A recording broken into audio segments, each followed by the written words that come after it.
बात है साल 2017 की, जब लाइफ में मैंने पहली बार ट्रेडिंग के बारे में सुना। मैंने देखा कुछ लोग ट्रेडिंग करते हैं और वहाँ से कुछ पैसा निकाल लेते हैं। लाइफ में इतने स्ट्रगल्स के बाद मैंने एक अच्छी जॉब पाई थी। मैंने सोचा चलो ठीक है, एज ए सेकेंडरी इनकम हम ट्रेडिंग में आ सकते हैं। मैंने डीमैट अकाउंट ओपन किया और इसके बारे में इधर उधर देखना और पढ़ना शुरू कर दिया।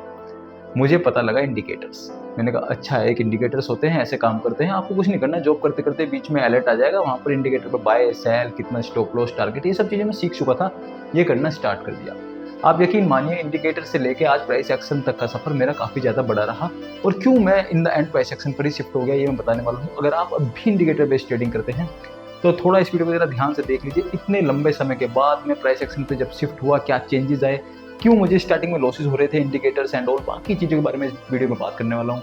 हेलो ट्रेडर्स, मेरा नाम है तरुण और स्वागत है आपका वापस से एक एजुकेशनल एंड लर्निंग वीडियो में हमारे चैनल। तो आते हैं स्टार्टिंग पर। सबसे पहले जब मैंने ट्रेडिंग स्टार्ट करी तो मुझको कुछ यूट्यूब वीडियोस या कहीं से पढ़ के मुझे इंडिकेटर्स के बारे में पता लगा, जैसे RSI हो गया या अपना बोलिंजर बैंड हो गया, मूविंग एवरेज, बहुत सारे इस सभी इंडिकेटर्स मैंने देखे हुए हैं, आजमाए हुए हैं।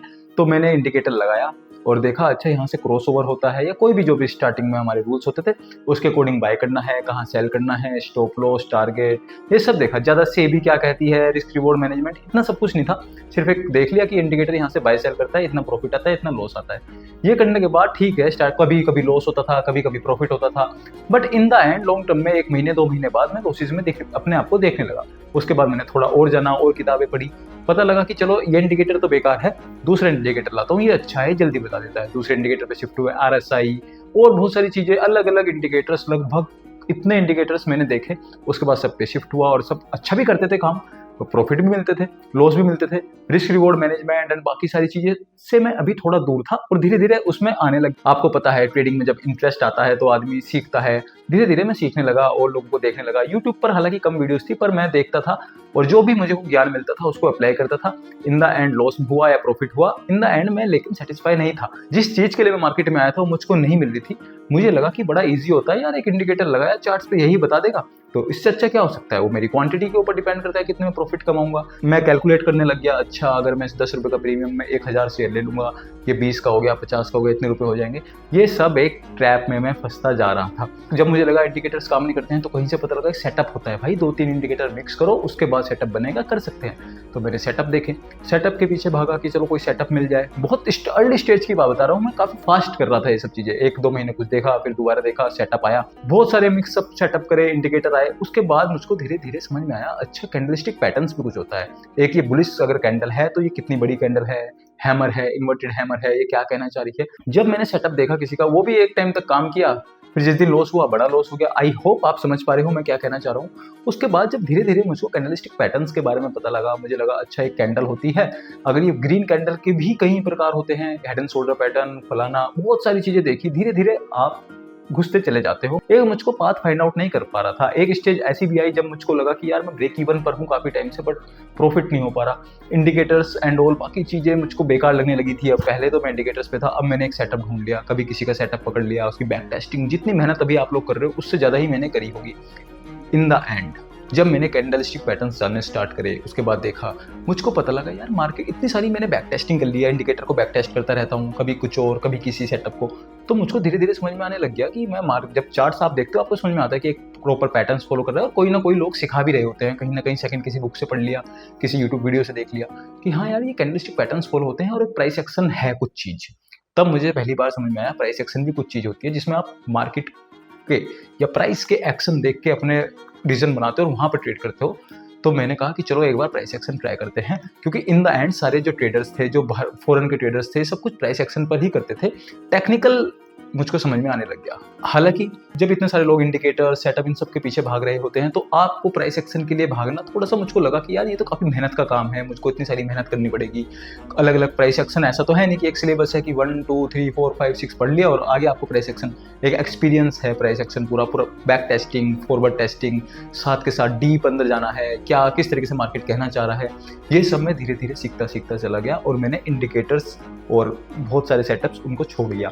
इन द एंड मुझको समझ में आया कि हाँ भाई प्राइस एक्शन ही किंग है। आप प्राइस एक्शन पर टिके रहोगे तो आगे लॉन्ग टर्म तक जाओगे, क्योंकि प्राइस एक्शन खाली एक सेटअप नहीं है कि मैंने आपको बताया यहाँ पर बाय करो, यहाँ पे सेल करो, ये आपका टारगेट है, ऐसा नहीं है। प्राइस एक्शन जब मैं ट्रेड करना स्टार्ट किया, मेरी सब चीज़ें ऑटोमेटिकली मैनेज होती चली गई। मुझको रिस्क मैनेजमेंट में अंदर आया, कि रिस्क मैनेज कैसे होता है, स्टॉप लॉस लगाया, क्वांटिटी से भी रिस्क मैनेज होता है कितना आप, ये सब चीज़ें मैं देखते हुए चलता रहा और एक बात मैंने प्राइस एक्शन का पकड़ लिया और बाकी सब चीज़ें छोड़ दी। उसके बाद मुझे समझ में आया कि जो प्राइस एक्शन आपको एंट्री देता है, इंडिकेटर लेट हो जाता है कई बार, या प्राइस एक्शन से आप कई बार स्टॉप लॉस से पहले आपको प्राइस एक्शन सब कुछ बता देता है। फिर मुझे समझ में आया लोग प्राइस एक्शन क्यों नहीं करते हैं, क्योंकि इसमें लगती है मेहनत। इंडिकेटर क्या है, आप एक दिन में कोई भी एक नूब को भी इंडिकेटर सिखा दो, वो भी वहां पे एंट्री एग्जिट कर लेगा और वो 93% डाटा के सीबी में आ ही रहा है। प्राइस एक्शन के मिश्रण करके आपको कोई सेटअप जरूर बन सकता है, बट बिना प्राइस एक्शन के ट्रेडिंग नहीं है, ये भूल जाइए। अभी आपको प्रॉफिट हो भी रहा होगा, बट इन द एंड जब कैलकुलेट करोगे तो अपने आप को लॉस में खड़ा पाओगे। प्राइस एक्शन पर शिफ्ट होना ही अल्टीमेट टारगेट होना चाहिए एक प्रॉफिटेबल ट्रेडर का, वरना भूल जाओ ट्रेडिंग भाई। अब मेन बात, सीखे कैसे? ऐसा तो है नहीं कि प्राइस एक्शन की कोई बुक है कि 1 2 3 और आपको आ गया, आपने सिलेबस पूरा किया, चलो भाई अब मार्केट में आता हूँ प्राइस एक्शन करता हूँ, ऐसा नहीं है। प्राइस एक्शन एक एक्सपीरियंस के साथ आप सीख पाओगे। आप जो ट्रेड कर रहे हो डेली, इसमें लगेगा एक्सपीरियंस। आपने पहले प्राइस एक्शन, सबसे कठिन चीज क्या है? इजी चीजों को छोड़ना। इंडिकेटर्स, सेटअप कोई आपका ऑलरेडी है, उसको छोड़ना ही सबसे कठिन चीज है। किसी को छोड़ के नई चीज में जब प्राइस एक्शन पे आओगे, जब आपको लगेगा कि यार ये इतनी मेहनत क्यों करनी पड़ रही है, जो मुझको इंडिकेटर एंट्री दे रहा है 500 रुपए कमाने के लिए, वो प्राइस एक्शन में मुझको इतना दिमाग क्यों लगाना पड़ रहा है? दोस्त, बात 500 रुपए की नहीं है, बात आपके लॉन्ग टर्म जर्नी की है। आप लॉन्ग टर्म तक जाना चाहते हो बिना किसी इंडिकेटर के। अगर इंडिकेटर्स और इन सब चीजों से कोई प्रॉफिटेबल बनता तो दोस्त आज सभी ना होते क्या प्रॉफिटेबल? एक प्रॉफिटेबल ट्रेडर बनने के लिए बहुत सारी चीज़ों का मिश्रण जरूरी है। प्राइस एक्शन आने से ही प्रॉफिटेबल नहीं बनोगे, उसके साथ साथ रिस्क मैनेज करना पड़ेगा, क्वांटिटी कितनी रखनी है, ये सब चीज़ें एक जर्नी है। बट प्राइस एक्शन के बिना नहीं बन पाओगे, ये मुझको ऐसा लगता है और ये मेरा बिल्कुल मानना है। मैं भी उसी जर्नी से होकर गुजरा हूँ। अब बात मेन है कि प्राइस एक्शन सीखे कहाँ से।